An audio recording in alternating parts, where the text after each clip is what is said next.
Yes,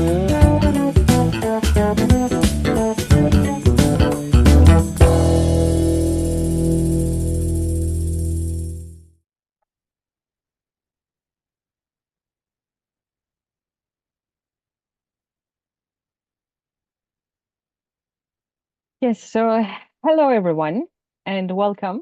Thank you for making time to be part of this session. I'm Leyla Adiloğlu Yalçınkaya. I am faculty member at Özyeğin University here in Istanbul, in Turkey. I'm here today as a co-coordinator of the Organization and Management Theory Interest Group of Turkish Academy of Management. Turkish Academy of Management is a new association. We are trying to actually bringing together scholars who are working in the field of the management and organization. In line with this mission, we are delighted to host leading scholars. So this evening, we are very pleased to have Professor Metin Şengül with us. I have been following his works for many years and have had the opportunity to attend his talks before, so it is a pleasure to listen him again. So before we begin, let me briefly, introduce Professor Metin Şengül. Professor Metin Şengül is Professor of Management at University of Texas at Austin. His research focuses on strategy, organization design, and decision-making in complex organization, and his work has been published in top academic journals such as Academy of Management Journal, Administrative Science Quarterly, Strategic Management Journal, Strategy Science. His scholarship has been widely recognized with the numerous awards for research excellence, scholarly service, reflecting the impact and rigor of his academic work. In addition to his work, he is actively involved in graduate level education in strategic management. And Şengül received PhD in strategy from INSEAD. Before doctoral studies, he was worked as a consultant in the health care industry and co-founded an advertisement agency. So today we will be discussing two of Professor Şengül's recently published works. So Professor Şengül, thank you for being here with us, and we look forward to your presentation. Thank you very much for the invitation and very kind introduction. And it's also extremely rare for me to hear my last name pronounced in its original form. I really appreciate it. I am very excited to share my work with everyone here today. It's a topic that is of great interest to me. From the previous guest list that you kindly shared with me, I see that this organization is also something of interest to TAOM community. You had Henry Mintzberg, you had Jeffrey Pfeffer. They are some of the most significant contributors to this field. Today, I will take the time that you kindly allocated to me to focus on the two papers that I picked for this session. And first, I would like to talk about organization design in general. Then I would like to talk more specifically on multiple objectives. Organization design is a very important topic, not only for us, but also for the managers, because whenever you look at from the perspective of the managers, how you take a strategy that is designed, that is decided, that you want to execute and make it happen. Whenever you have a strategy as a manager that requires certain actions to be done, think about organization trying to grow, organization trying to profitable, become faster, more effective, more agile, or otherwise, you need an organization that support that decision. Without that, whatever strategy that you are trying to pursue either become infeasible or too costly. And that's why if we go way back to Chandler's, the famous book called Strategy and Structure, in that particular order in the title, he talks about how the structure of the companies have changed over time in response to strategy. Even Michael Porter's now the classical book on competitive strategy from 1980, there is a section, explicit section in that book. He talks about whenever you analyze the competitors, one thing that you need to look first at is the organizational structure of that company, how it is structured, who is making the decision, where they are making the decisions, and how things work. So this is very essential, and that is also makes organization design perhaps the most viable area of research at the intersection of theory and practice. And when we look at these decisions, we need to also understand that organizations do change their structure. The change happens all the time. And some research has shown that within the US public listed companies, these are some of the largest companies in the world, they make small changes like closing, adding unit, merging units, they changing reporting structures about 4 times a year. And they make major changes, getting rid of one hierarchy or changing the overall structure on average every 6 years. These are all over the place, and it is not all over the place all the time.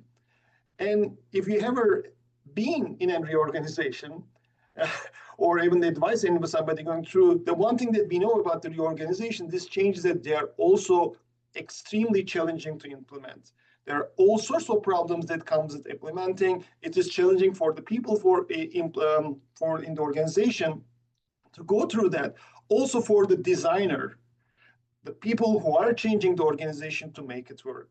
That is why this question of what is the right organization, how we evolve, how we change, how to make it work, has always been a great interest to scholars for many years, especially since going back to Weber, but especially since the behavioral theory of the firms emerged in the 1960s, 50s and 60s. And what I did my organization design, this is one of those terms that requires a bit of clarification. I am talking about both formal and informal organizational attributes, where they come from, and how they influence the organization, its units, and the people inside those organizations. And the notion of formal organization, it is typically how we think about the organization or the structure. These are the formal aspects. These are the things that can be planned, or managed by formal authority. These are the organizations, different units, how they are divisionalized, how the hierarchy is structured, what type of incentives are given to different units, how the decision is delegated. And informal organization is equally important, sometimes in the background, but very important, is the emerging patterns of social interactions. These are the things that are mainly guided in the social networks. In practice, these are sometimes referred to as hardware and software of organization design. What I would like to focus on today is the review of this field and what we have learned from it with Professor John Joseph, who is at University of California, Irvine. We looked at the evolution of this field since the turn of the centuries. And one thing we can confidently say, and which is not surprising, this has been a growing area of research. Even only in the management journals, in the top management journals, there's a great interest in understanding organization design. And one thing that I would like to make clear, when we talk about organization design, you can study at multiple levels. You can look at communities like decentralized autonomous organizations, which there's a lot of interesting and exciting research on that.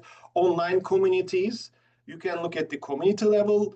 You can look at the organizational teams inside the organizations. You can look at the organization across different entities like public-private partnerships or alliances. And you can also look at work design slightly closer in a way to my early career in industrial engineering on how the processes are getting organized inside the organization. And of course, at the organizational level itself, what is the structure of the organization? What are the divisions, the incentives at the level of the organizations? One thing that we have observed, not surprisingly, all these areas are growing. There's a lot of interest, a lot of exciting research that is done. But from the design perspective, the part that has been particularly salient in the first quarter of 21st century has been on organizational level, which is not surprising given the question that we are asking, right? Formal and organizational attributes. One thing among many things that the major observation we have made from this field is there are 4 distinct approaches to organization design. And by 4 distinct approaches, one thing that I would like to emphasize, we are looking at not a particular theory, but we are looking at entire field over the first 25 years, 24 years in our case. And this is what we have captured from 350 papers. Here, like every simplification of a field, naturally there are studies that can be seen accurately at the boundaries of different approaches. Here, I believe we would like to only emphasize the fact that depending on the type of question, the question that you ask, and the stream that you contribute, there are research seems to demonstrate 4 main approaches. And first of this approach is configuration. Configuration, it is a perspective anchored in contingency theory, which has been very salient, very important lens within the field of organization design. Sees organization as a set of features and contingencies. Think about different pieces. And mainly focus on how we can put these pieces together so that they function properly in the intended way. So there is a system view behind many of these research, many of the studies behind configuration studies. And here the key question is how, given these parts, these pieces of organization that has in place, that's why they are called also contingencies. Contingency is not the general thing, these are the features. How we can create an organization that has both internal fit and external fit. And to refresh your memory, when we talk about internal fit, we are talking about complementarities. Different aspects of the organization are complementary in the sense that they are reinforcing. One part increases the benefits to another. They work together in a way that serves towards organizational performance. That's the fit between them. That's why it's called internal fit. And external fit is the interface with the environment. How these internal configurational choices, however we structure organization, fits the information processing demands of the organization in which the organization operates. And that has been the overarching perspective in the configuration work. And within this, there are 4 main streams of work. Fit, activity systems, modularity, and reorganization. Not surprisingly, for anyone who works in an area that perhaps the largest and most important area has always been and remains around the fit. But of course, as the research evolves, the specific question that the research is trying to understand and address have evolved as well. For example, in the fit research, one key finding is that organizations do not react to fit. They react to misfits because misfits create the problem and trigger search, and organization will try to fix them. So misfit is very important in terms of triggering the adjustment within the organization.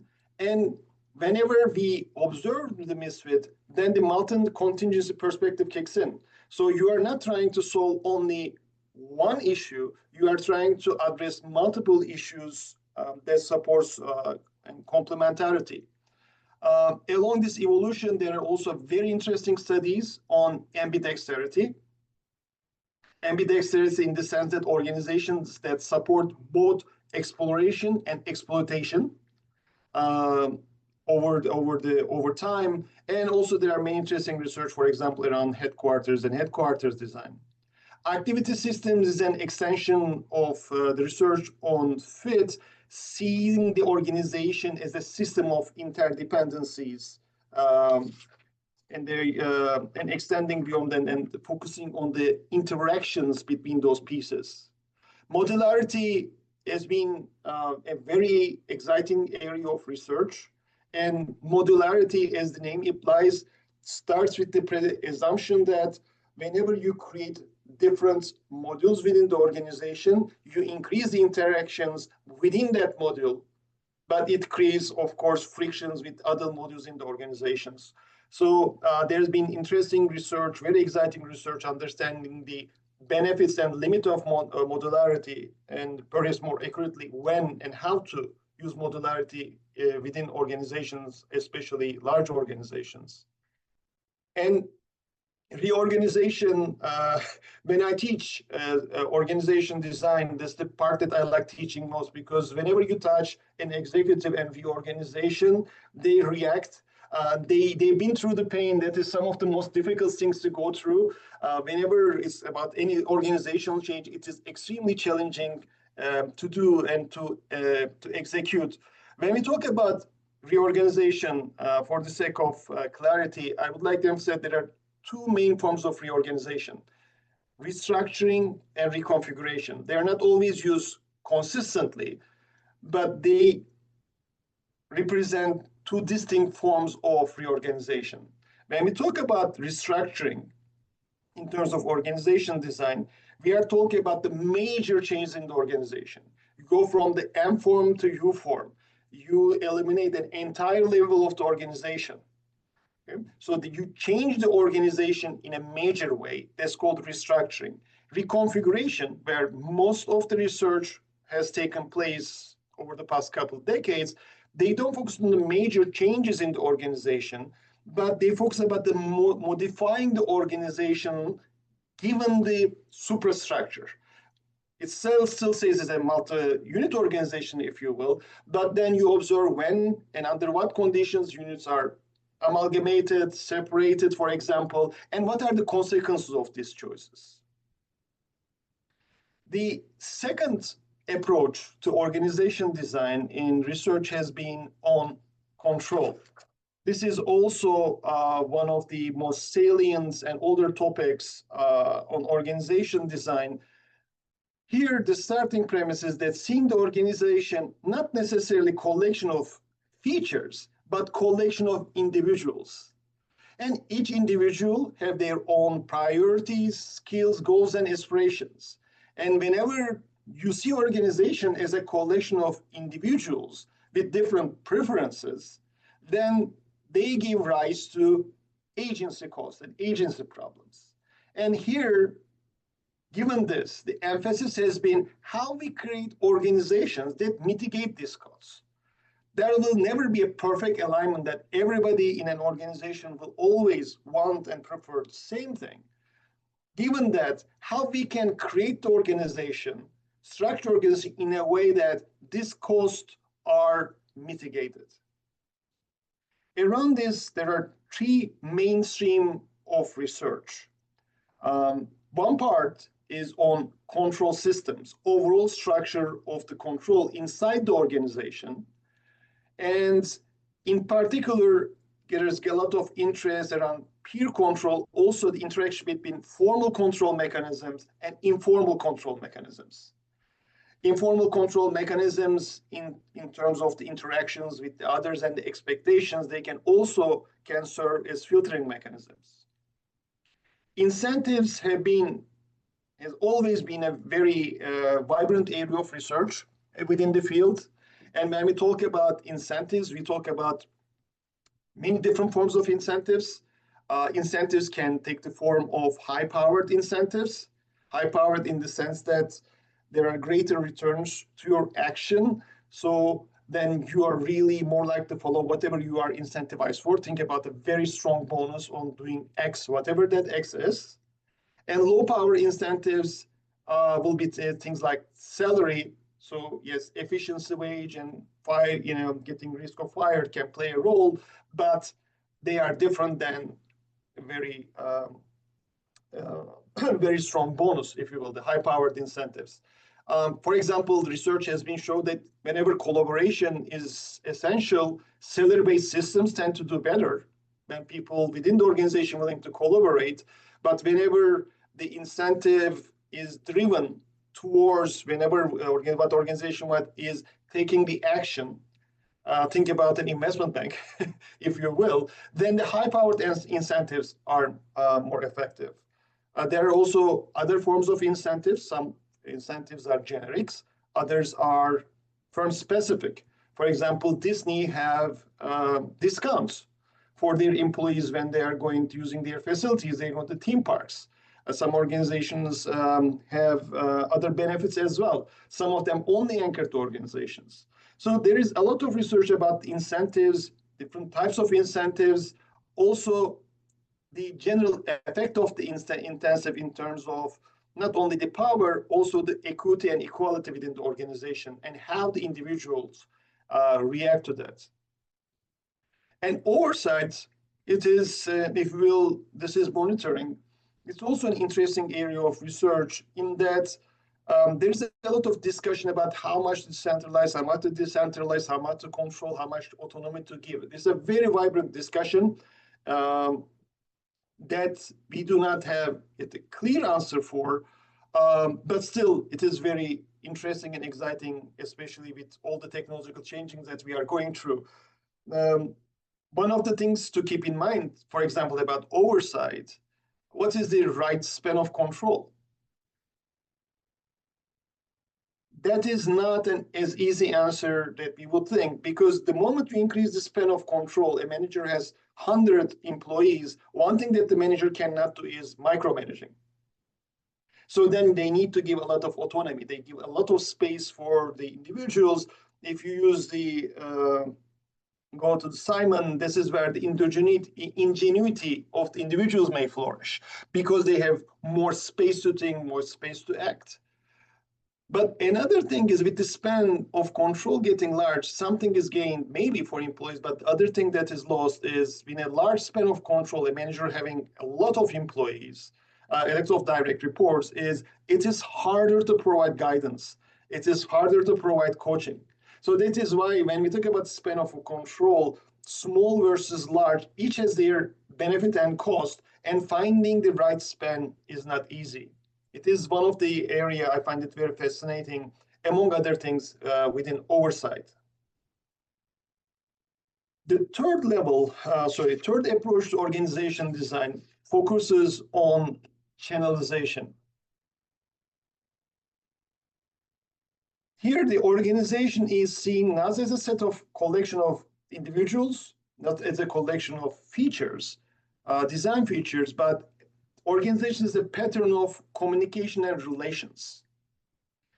And here, the main idea is how you can create a context for people in lower of the hierarchy to make decisions in a way that works for the organization. Channelization is a term, it is not very commonly used in the field or known, but we find that it's a really appropriate term in this particular case.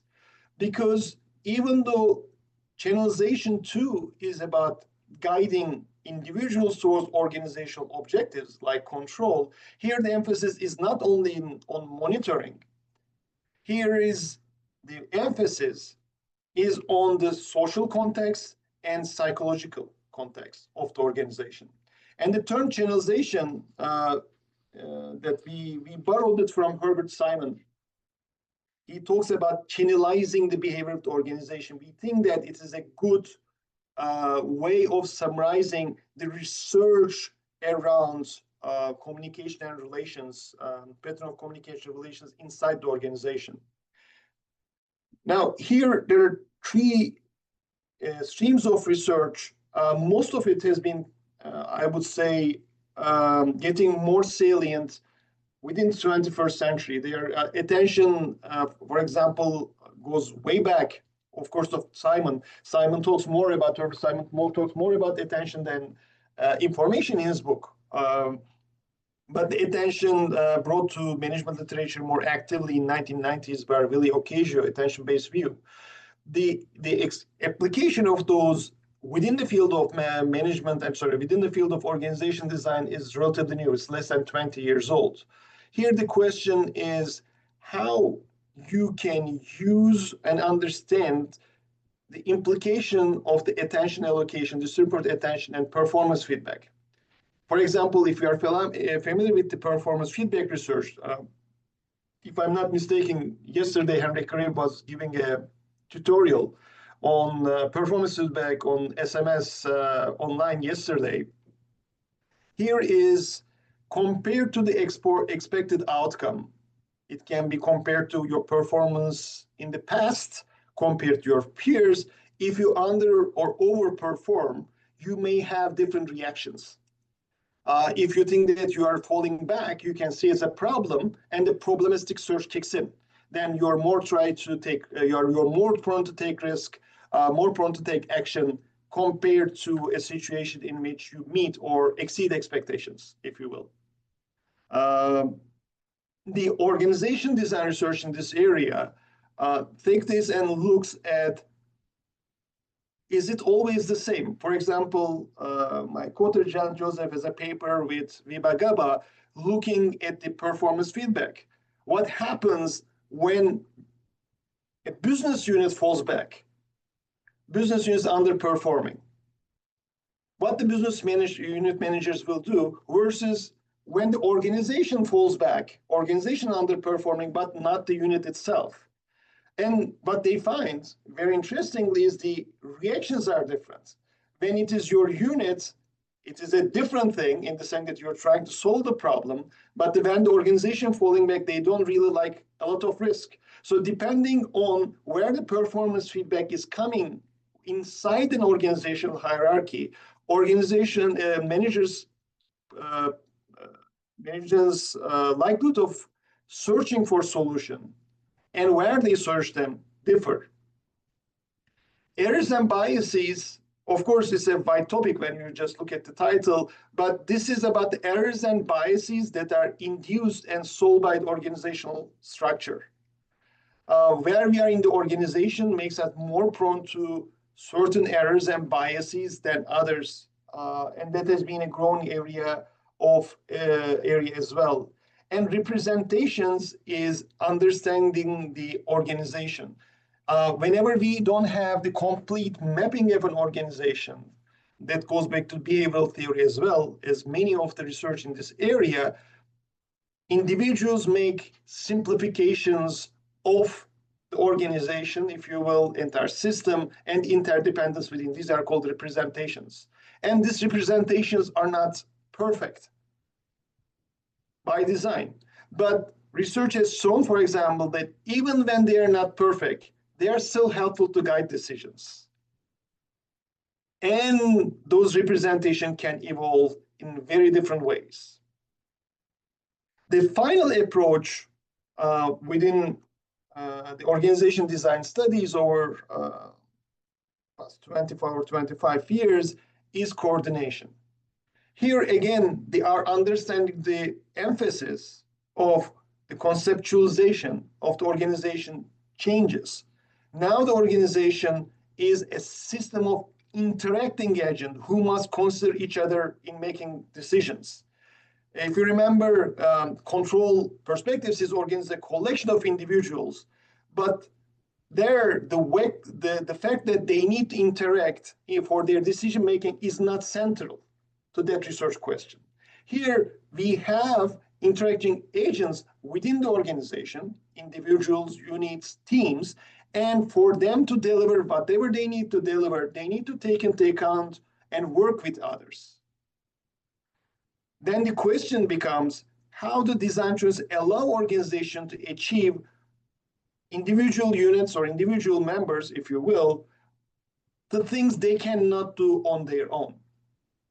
Here, most of the emphasis has been around centralization and decentralization. For example, it has been shown that centralization can be more effective when we are dealing with exploration. When we're in the exploitation phase, decentralization tends to be better. So depending on what we are willing to emphasize, what we are trying to solve, like everything else we study in management, there are enormous amount of trade-off in the choices that we make. Also, it is not only where the decision power goes inside the organization to provide the coordination, also how the knowledge flows both vertically and horizontally inside the organization.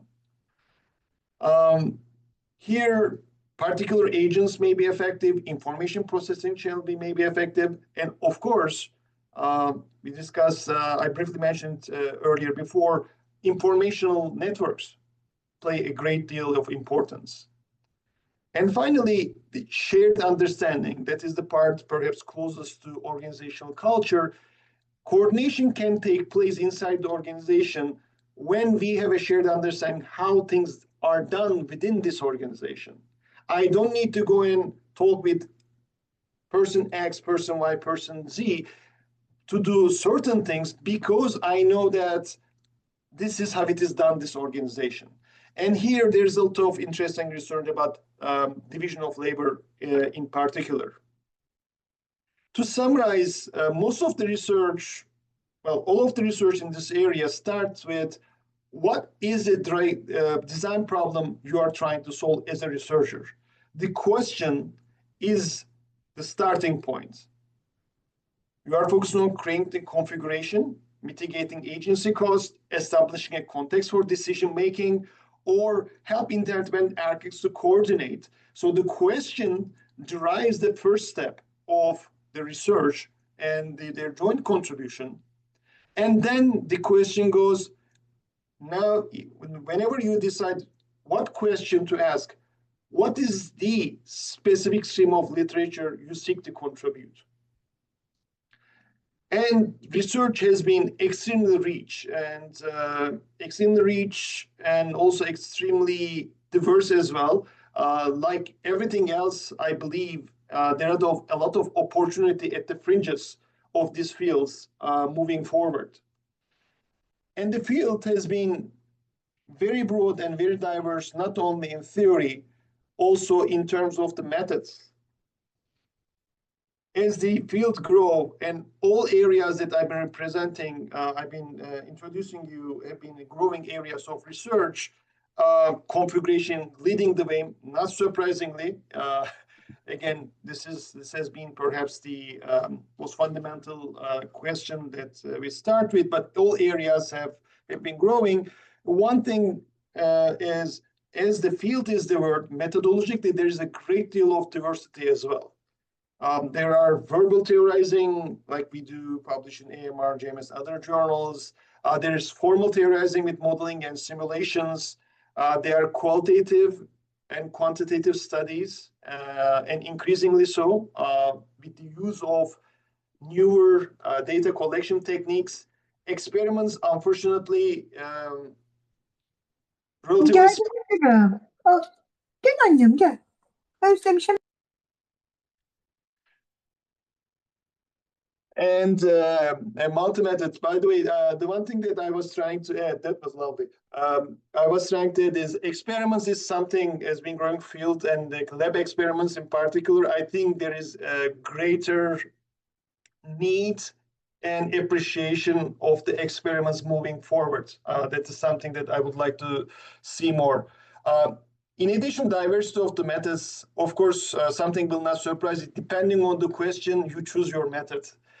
Fields that are very early in development, there is relatively little theory that is developed.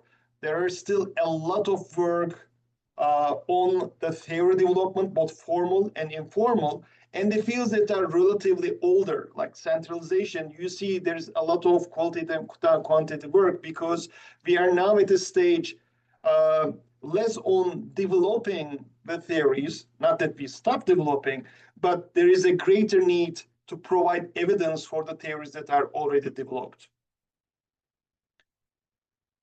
And there are three areas that are emerging in the sense that there's a lot of energy in the 5-10 years in particular. One of these areas is AI and organizational decision making.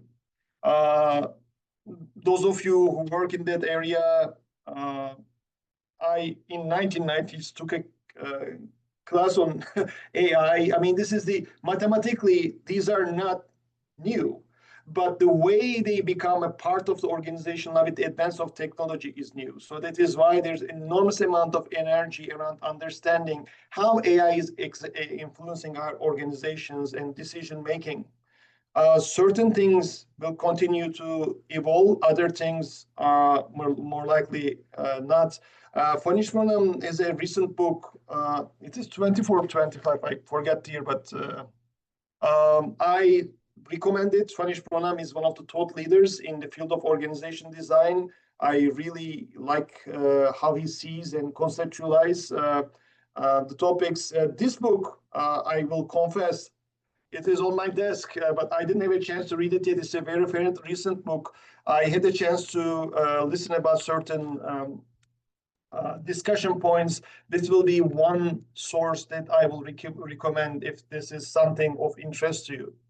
Another area of that has been growing, in particular in the past 10 years, has been the notion about flat or flatter organizations. The idea, part of the rhetoric, especially in newspapers, is that flat is better. You have a CEO and 10,000 people under the CEO. That's a great organization. Of course, the answer is no. That is what we know from the research. But there's a difference between flat and flatter organization. We know that the past several decades, organization getting relatively flatter. There are not as deep hierarchies anymore, but hierarchies do survive. And these two books I picked up, I know the authors. I had a chance to read the first one, the second one, not yet. It is on my shelf as well. These are studies, these are books, but there are also several studies looking at when flat and flatter is better. So that is a much better understanding of the organizational reality, not as a binary way, but understanding the way the flatness or flatter structure implemented and under which conditions. And most of the research pushing and elaborating in those on those directions. And the third area has been on multiple goals, which I will turn next. And I will get a sip from my herbal tea. Lemon ginger, if you're asking. I would like to talk very briefly about designing complex organization. Complexity can be defined in several different ways, and I am not trying, that's not my intention to impose what complexity is. In the context of organization design, when we talk about complex organizations, we typically start by thinking about multiple organizations with multiple interdependent units. NNK in complexity theory, if you will. How many pieces are there and how interdependent they are. And this interdependence get even more complicated if the units are highly differentiated. They serve different functions, different businesses. There are so many layers, and they're on top of it spatially dispersed around the country or geographically across countries.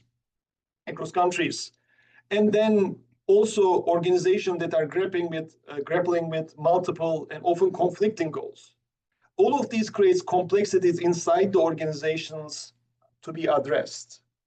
In my own research, I focus on both organizations with multiple units, like multinationals, diversified companies, firms with branches like banks.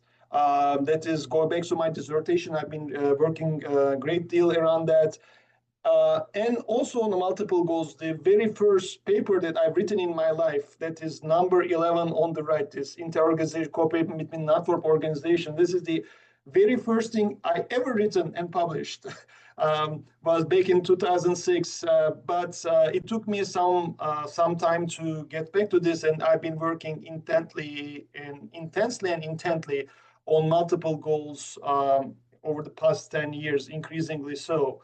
Most of my research in these areas, in this conceptualization, if you will, of complex organizations, understanding the drivers of organizational design choices rather than consequences. Of course, consequences are important. I typically focus on where the design choices come from. And I would like to walk you through in the remainder of the time on the second group of studies on organization with multiple goals. The empirical reality is that organizations, in fact, do follow multiple goals. Universities, many universities have their own financial, educational objectives, and also they develop patents. Public traded companies need to deliver on short-term performance. They need to also deliver, protect the interest of the long-term shareholders. There are social enterprises that cater to their clients, but they survive by catering their clients, but they pursue a social mission. That is a reality of the organization, is to pursue multiple goals. And in fact, in the study that the second paper that I mentioned, I earmarked for today, we looked at the French manufacturing companies. And one thing that we were able to observe in our data is they were explicitly asked, what do you do? What do you pursue? What are your main objectives? And the most companies pursue 3 to 4 objectives. And these objectives are all economic objectives. Increasing revenue, increasing market share, increasing profitability, increasing exports. So whatever depicted by earlier studies came out on our study as well. Organizations do pursue multiple objectives. That is the empirical reality. We cannot just say that they pursue only one objective. Now, when you start with this empirical reality, second question becomes, why? Why do they pursue this? What is the motive behind this? And the motive behind setting explicit organizational objectives is it helps the organization to go after that objective. In the sense that individual people inside the organization, across the organization, know what to do, how to support it. It is easier to allocate resources when you know where you want to go, and you stay on it. You don't zigzag constantly between different choices that might not be completely aligned with one another. And also, when you pursue multiple objectives, even a single objective, if you will, it is easier to handle the trade-offs. Whenever you are pursuing, for example, revenue and profits, we know that at one point there are trade-offs. What is the easiest way to increase revenue? Cutting price. Cutting price increases revenue, but reduces profits. The famous article by, it's eluding me now, has this graph in the second page showing the trade-offs between revenue and profits. Now, if that is the motive, what is the outcome? That is what we found in our study as well. Whenever you set an objective for anything, among the things that we have in our data, you get almost a 10% increase in the likelihood of achieving that objective. Given that achieving objective, more like a flip of a coin in terms of the sample average, this is a very, very sizable increase in your ability to achieve that objective. By the way, I would like to give a little bit context here. Multiple objectives and cost of multiple objectives have been studied at the individual level before. The reason we were able to publish this particular paper I'm sharing with you is it has never been shown before at the organizational level, with a large sample data. So yes, intuitive, but sometimes intuitive questions, we find that the evidence is not there. And that was, in this particular case, our little value added. The second thing here is, along with the second point, is whenever managers have explicit objectives in, let's say, increasing profitability and increasing quality, they are much better in managing the trade-offs when we are looking at trade-offs in terms of how they evolve over time, how correlated their performance increases. Compared to a situation, either one of them is an objective and none of them is an objective. Now that this is in front of them as something they actively pursue, they get better at it. We know the empirical reality, organizations pursue multiple objectives. We know the motive behind it, but why it is always dubbed as a problem? The problem is no objectives, when you have more than one objective, the correlation is never one. It is never perfect, which means that by design, they involve trade-offs. And it creates ambiguity in terms of what to pursue and how to pursue them. That is that is the main argument of all the studies and all the criticism, if you will, even around DI and other topics, is why we don't have a single needle that guides the organization, which brings clarity. And this is also something that pops up in our data, in our analysis. As I mentioned, whenever you set a goal, you are almost 10% more likely to achieve that goal. But in addition to that goal, if you have a second goal, your probability of achieving the first goal goes down by 1.5 percentage points. And remember, I was mentioning to you, in the French manufacturing sector, average firm have 3 to 4 objectives they follow as the priority goals. Then for a median objective, almost half of the advantage from setting a goal disappears simply due to the multiplicity of goals. Again, this is something that has been discussed at the individual level, but this is something we have been able to show at least some empirical evidence aligned with the theoretical predictions. Now, with this background, then the next question is, if this is the problem, and if organizations are still willing to pursue multiple goals, what is the solution? Of course, given that I'm an organizational design scholar, my question is, what is the organization design solution? And in the field, there are 2 sets of solutions. The first set of solutions focus on separation. One is, look, multiple objectives will not necessarily work. Just pick one thing. Other things, you just sort it out in the best way possible. Just reduce it to one. Just sideline the multiple goals completely. The second is called temporal differentiation. You focus on a goal until you deliver on that, then you just take it aside and you go to your second goal. That's called temporal separation. Another solution is spatial differentiation or spatial separation. You give different units, either horizontally or vertically, different objectives. Different units pursue different things, and the organization becomes an aggregation mechanisms. By the way, all of these, I'm using the language of goal myopia, temporal differentiation, spatial differentiation in particular, because Ettel and Levinthal has this beautifully done formal theory paper. These are the main models they emphasize in their study. And here too, there are some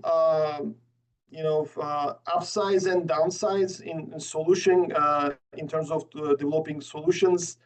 Spatial differentiation, for example, becomes challenging because can you really separate the goals completely? Right? There's an assumption that you can give one goal to one part, other goal to one part, and you can aggregate completely at the top. There might be some instances they may work, other instances it may not be entirely feasible. The second set of solutions to the multiple goals problem is around interactions, frequent and sustained interactions. There are 2 main forms of interactions here that are supported. One is what we call in a paper space of negotiation. Inside the organization, not the top, inside the organization, if different teams, different parts are focusing on different priorities, the way to bring the trade-offs down to make sure that they engage with each other, they talk. They do also something called job shadowing, which I didn't know before this study. When I do my work, I spend a couple of hours every week and I literally shadow you. I don't do anything, I see your work. One example we use in this particular case in a social enterprise, one part was in charge of helping the unemployed people they hire in the organization towards employment, and other were working on delivering on recycling. And they were taking times, the supervisors of the individuals working in the company, observing each other, how they work, in a way that they help them to solve the trade-offs before they literally bubbled up and all the way to the top. Another one is social interactions, face-to-face interactions at a higher level, the people who are managing the organizations. One thing that we observed that in French manufacturing entities, the ones they meet 5 times a year at the board level were much better at reducing the penalty, if you will, from the multiple goals. The more they sit down and see what we are doing, why we are doing across these goals, they are more likely to provide solutions. We find the opposites for the information and communication technology intensity. The more you rely on information and communication technology, the worse the penalty gets. And one argument around that, it is typically a substitute for face-to-face interactions. So the only way to solve these things, any tensions, is on after they bubble up all the way to the top. So they exacerbate the problem. And the biggest, perhaps the growth in the area of research on multiple goals has been around hybrid organizations. Hybrid organization, it can be anything. Williamson talks about hybrid organization, hybrid form. So hybrid is a loaded term. By hybrid organization, here I'm using the term that is typically used in organizational sociology. These are the organizations that combine different templates of organizing.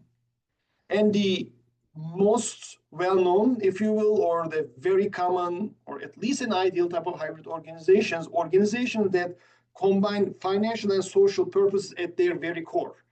There is no hierarchy. We don't go for one. Both of them are very central to us. For this, you can think about dual purpose companies that pursue both profits and some social and or environmental goals, or social enterprises that deliver on their social mission of choice, but they need to generate profits to stay alive. So they are not not-for-profit organizations. This has been an area that has been growing, arguably with the social changes, but also with the crisis. Here, I put this famous article by Meets from 1932. The fact that what the organization is for is not a recent question. We have been asking this question for centuries, if not decades. And every time these things pop up, they are typically driven by whatever is going on in the environment.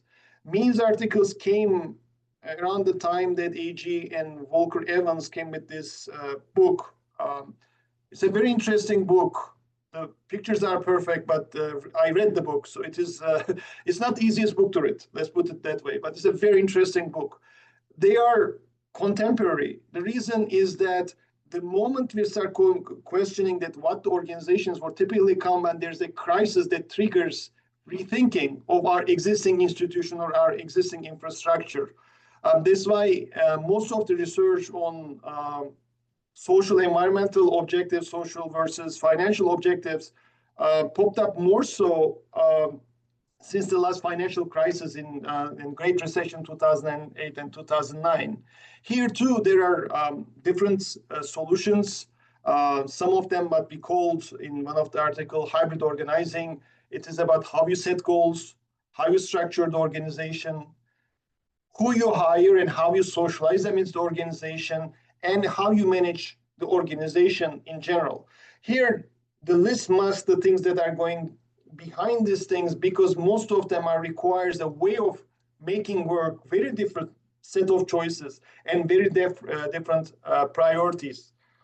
In another article that more theoretical article on accounting for financial and social trade-off, for example, we also talk about the power of incentives. It becomes a very tricky thing to decide what is the right power of incentives. You want to go high power than low power incentive. We're talking about that. What is the optimal in an organization? Also, in terms of autonomy, where do you put the right boundary? Do you want to emphasize more personal guidance, more coaching, or you are emphasizing more autonomy? Can you really combine that within the organization? They become challenges as well.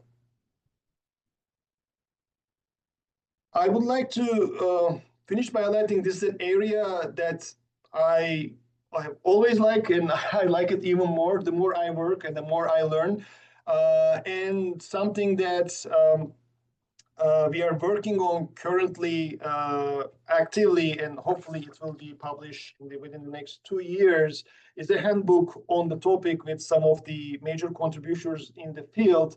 The reason that I find it as a very exciting endeavor for myself, and I'm also talking on the behalf of my co-author, Jen Joseph, is there is a lot to discover.